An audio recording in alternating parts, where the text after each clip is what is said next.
is... Alam mo, sabi mo hindi ka expressive, pero ngayon parang nafe-feel naman yung expression mo, feelings, Parang lumalabas, oo, sa stage, no? It was a very, very good rendition. Kay Adele yun, tama?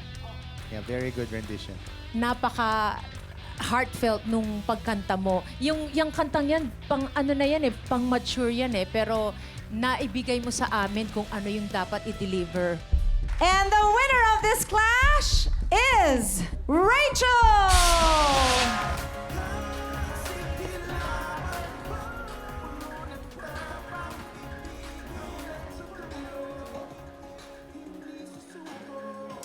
Hi, Rain. Hello, hello. Congratulations again for making it this far. You know, I was given word during workshops, during times of rehearsal, parati ka daw shy. Pero ngayon, sinabi sa atin ng mga judges na grabe yung revelation mo, napakita mo ang galing mo. Ano yung pakiramdam nun? Yung feeling po na yung na-accomplish ko po yung lahat po. I have given my best po, and this is just a competition. Someone will win, someone will lose. Yung feeling po na I'm still happy even though na hindi ako yung napili. Because I have a lot of more opportunities na nag-open para sa akin. I have my mom, I have my family.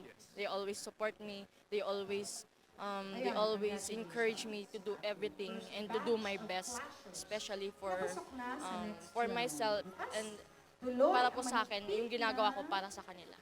And I'm very proud kasi yung mom mo very supportive sa studies mo. And I heard this is your first competition and I know this won't be the last kasi like you said, push na ng push. Give it your all.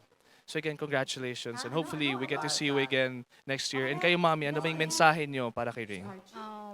Happy ako at least at her first time to join the competition, which is malaking bagay yon.